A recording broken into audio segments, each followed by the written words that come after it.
Welcome to Learn English podcast. Learn English with easy stories. Level 1 English for beginners. Hello everyone. Whether you're just starting to learn English or you're looking to improve your speaking skills, you've come to the right place.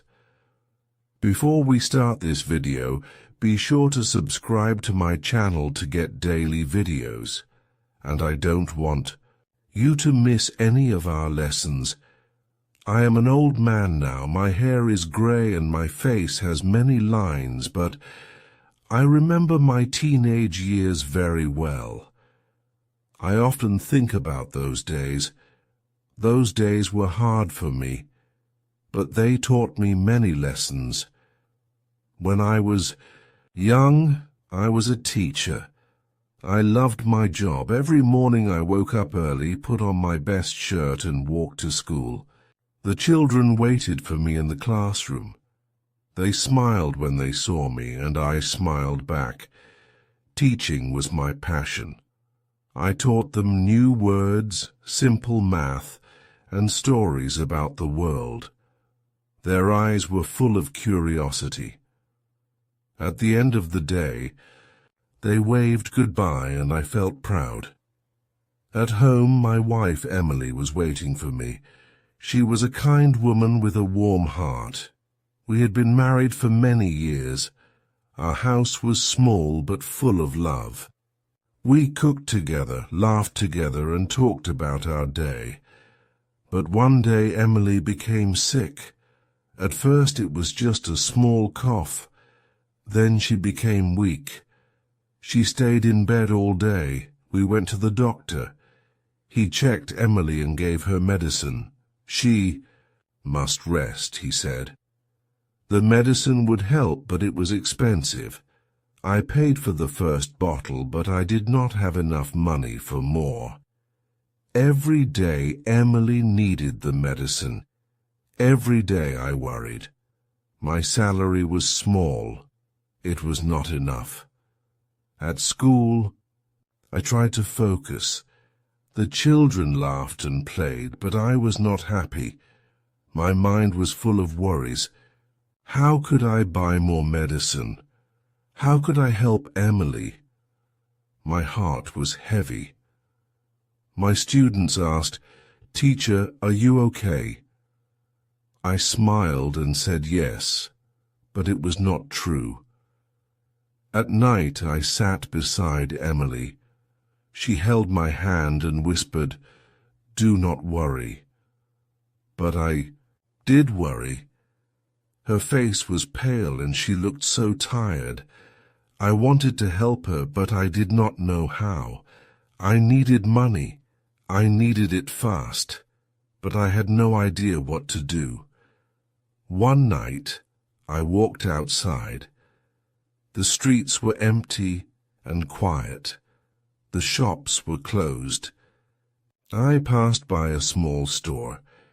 Through the window I saw food, drinks, and a cash register full of money. My heart started to beat fast. A thought came to me, an idea I did not like, but I was desperate. I stood there for a long time. My hands were shaking. My mind was full of fear. I knew it was wrong. I was a teacher, an honest man. But Emily needed medicine. I took a deep breath. I had to make a choice. I stood in front of the store, my heart beating fast. The streets were dark and empty. No one was watching. I looked at the cash register inside. There was money. Money I needed. My hands were shaking. I knew it was wrong, but I could not stop thinking about Emily. She was at home, sick in bed, waiting for medicine. I took a deep breath. My mind was full of fear and doubt. I stepped closer to the door. It was locked. Of course it was locked. I looked around and saw a small rock on the ground. My fingers felt cold as I picked it up. My whole body was shaking. Was I really going to do this? I had never stolen anything before. I was a teacher, an honest man. But I was also a husband. Emily needed me. I closed my eyes for a moment, trying to push away my guilt. With one quick motion, I threw the rock at the glass. The sound of breaking glass filled the silent street. My heart jumped. I waited, listening. No one came, no one shouted. The street remained quiet. I reached inside and unlocked the door. My hands were sweating. I stepped inside, my legs feeling weak. The store smelled like bread and fruit. I could see the money in the register. I moved quickly. I grabbed some bills and stuffed them into my pocket. My hands were shaking so much that I almost dropped the money. Then I heard a noise. My heart stopped. Someone was outside. I froze, listening. Footsteps. Was it a policeman? A neighbor? I held my breath, my body stiff with fear. The footsteps grew louder. I had to get out. I turned and ran. I did not stop to look back. My feet pounded against the ground as I raced through the dark streets. My chest was tight. I felt like I could not breathe. I had never been so scared in my life. When I reached home, I quickly shut the door behind me. My hands were still shaking. I leaned against the wall, trying to calm down. What had I done? Emily was asleep. She did not know what I had done. I took the money from my pocket and placed it on the table. It did not feel real. My heart was still racing. I told myself I had no choice. It was for Emily. It was for her medicine. But deep inside, I felt something. Heavy, it was guilt. I had stolen. I had broken the law, and I could not take it back. I sat beside Emily and held her hand. Her skin felt warm. She opened her eyes slowly and gave me a weak smile. "You are still awake," she whispered. I forced a smile. "Yes," I said, but I did not tell her what I had done. I did not want her to know. I just wanted her to get better. That was all that mattered. The next morning I woke up early. The money was still on the table. I stared at it for a long time. It was enough to buy Emily's medicine. But it did not feel right. My hands were still shaking from the night before. I had stolen it. I had broken the law. I tried to push the thought away. Emily needed me. I had no other choice. I went to the pharmacy and bought the medicine. The pharmacist smiled and handed me the bottle. "This will help her," he said. I nodded, but did not say a word. My mouth felt dry. I took the bottle and left quickly. I felt like everyone was watching me, like they knew what I had done. I kept my head down and walked home fast. When I got home, Emily was awake. She looked pale and tired. I sat beside her and gave her the medicine. She smiled weakly and whispered, "Thank you." Her voice was soft, but it warmed my heart. I watched as she took the first sip. I hoped it would make her better soon. I needed her to be strong again. That day at school, I could not focus. My students laughed and played, but I was lost in my thoughts. Every time I heard footsteps in the hallway, I felt my heart jump. What if someone had seen me last night? What if the police were coming? I tried to act normal, but I felt heavy inside. My hands were cold. My mind was full of fear. Days passed and Emily slowly got better. Her face had more color. She could sit up and eat. She even smiled more. It made me happy, but the guilt inside me did not go away. Every night I thought about the store. I thought about the broken glass, the stolen money, and my shaking hands. I was not the same person anymore. One evening I walked past the store again. The window had been fixed, the lights were on inside. The shopkeeper stood behind the counter, helping customers. He looked tired but calm. I wondered if he knew. I wondered if he thought about that night. My chest felt tight. I wanted to say something. I wanted to fix what I had done. But how? I walked home slowly, my head full of thoughts. Emily greeted me with a warm smile. "I feel much better," she said. I forced a smile back. I should have been happy. But deep inside I knew the truth. I had saved Emily, but I had lost something else. Myself.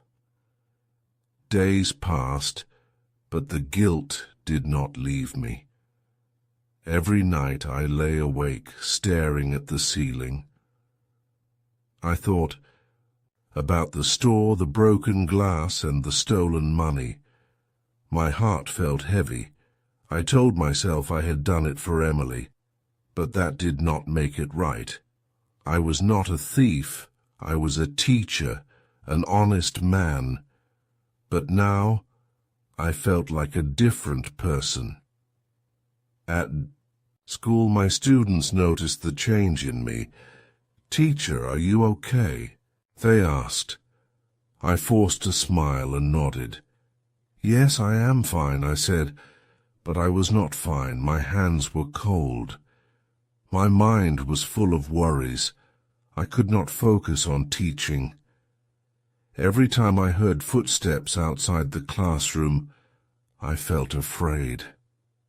What if someone knew? What if the police came? I could not run from my fear. One evening I walked past the store again. The shopkeeper was inside, counting money. He looked tired. I wondered if he still thought about that night. Did he feel angry? Did he feel scared? My chest felt tight. I wanted to walk in and tell him the truth, but my legs would not move. I stood there for a long time, watching him, feeling ashamed. Then I turned and walked away. At home, Emily was getting better. She could sit up for longer. She could eat without feeling weak. Her smile was warm again. "You look tired," she said, touching my hand. I shook my head. "I am just thinking," I replied. She did not ask more. She just held my hand. Her touch was gentle, but it made my guilt stronger. She did not know what I had done. I did not want her to know. That night I sat alone at the table. I thought about my life before this. I was a simple man, a good man. I taught children. I worked hard. I believed in honesty. But now I was different. I had crossed a line. Even though no one knew, I knew, and that was enough to make me feel lost. I closed my eyes and took a deep breath.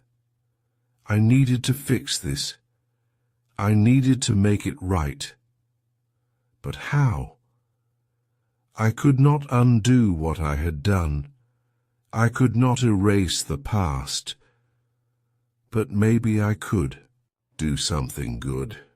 Maybe I could find a way to give back what I had taken. I opened my eyes and looked around the small room. Emily was sleeping peacefully. The house was quiet. I had made a mistake, but I still had a choice. I could live with my guilt, or I could try to fix it. And in that moment I knew what I had to do. The next morning I woke up with a decision in my heart. I could not carry this guilt any longer. I had to make things right. I did not know how, but I knew I had to try. I got dressed and left the house early. The air was cold and my hands were shaking. My feet felt heavy as I walked toward the store. My heart pounded in my chest, but I kept moving forward. When I reached the store, I stopped outside. The shopkeeper was inside, arranging goods on the shelves. He looked tired but calm. I took a deep breath and stepped forward. My legs felt weak, but I pushed myself to go in. The bell above the door rang as I entered. The shopkeeper looked up and gave me a small smile. "Good morning," he said. I swallowed hard and nodded slowly. For a moment I just stood there. My throat was dry, my hands felt cold. I wanted to speak, but the words would not come out. The shopkeeper waited, looking at me with kind eyes. Finally, I reached into my pocket and pulled out some money. It was not the same money I had stolen, but it was all I had. I placed it on the counter and took a deep breath, trying to steady myself. "This is for you," I said quietly. My voice was shaking. The shopkeeper looked at the money, then at me. He frowned. "What is this for?" he asked. I felt my heart race. My mouth felt dry. I wanted to tell him everything. I wanted to confess, but my fear held me back. "I just want to help," I said instead. "Please take it. It belongs here." The shopkeeper studied my face for a long moment. Then he smiled. It was a small, tired smile, but it was kind. "Thank you," he said. He did not ask more. He did not push for answers. He simply took the money and placed it in the register. I felt my body relax just a little. I had not told the truth, but I had taken the first step toward making things right. As I walked home, the weight on my chest felt lighter. The past could not be erased, but maybe I could still do good. Maybe I could be the man I used to be. I had made a mistake, but I was trying to fix it. That had to count for something. The road ahead was still uncertain, but I felt hope again. Emily greeted me with a warm smile when I returned. "You look better," she said softly. I smiled back. "I think I am," I whispered, and for the first time in a long while I believed it. The days passed, and something inside me began to change. The weight on my chest was still there, but it was lighter now. I had taken the first step. It was not enough, but it was something. I still thought about that night, about the glass breaking and my shaking hands. But now I also thought about the shopkeeper's smile. Maybe I could still make things right. At school I felt more like myself again. My students laughed and played, and for the first time in weeks I smiled with them. "Teacher, you look happy today. one of the children said. I nodded. Yes, I think I am, I replied. My voice felt steadier, my heart felt lighter, but deep inside I knew there was still one more thing I had to do. That evening I walked to the store again. The shopkeeper was sweeping the floor, preparing to close for the night. I hesitated for a moment, then stepped inside. He looked up and smiled. Back again, he asked. I nodded, feeling my hands tremble. This time I had not come to return money. This time I had come for the truth. I took a deep breath. My heart was racing, but I did not stop. I have to tell you something, I said. The shopkeeper put down his broom and looked at me closely. My throat felt dry, but I forced myself to continue. That night, the broken window, the money, it was me. I confessed. The words felt heavy as they left my mouth. My hands were cold, my chest felt tight. For a long moment the shopkeeper said nothing. I waited, my heart pounding. Then, to my surprise, he sighed and nodded. I knew, he said simply. My eyes widened. You knew, I whispered. He gave me a small, tired smile. I didn't see you, but I had a feeling. You looked guilty that morning, and now you are here. His voice was calm, not angry, not cruel, just understanding. I felt my breath catch in my throat. I had expected anger. I had expected shouting, but not this. I'm sorry, I said. My voice shaking. I was desperate. My wife was sick. I had no choice. The shopkeeper nodded slowly. I understand, he said, but there is always a choice. His words were gentle, but they hit me deep. He was right. I had made a choice, a wrong one.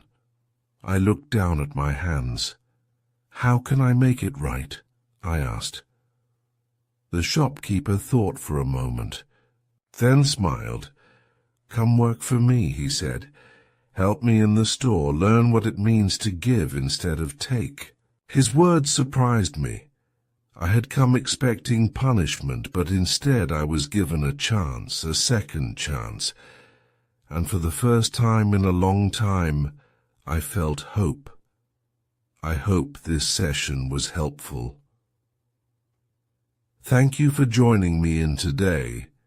Don't forget to like this video, subscribe to our channel, and hit the notification bell so you won't miss any of our upcoming lessons. Keep practicing, stay curious, and I'll see you in the next lesson.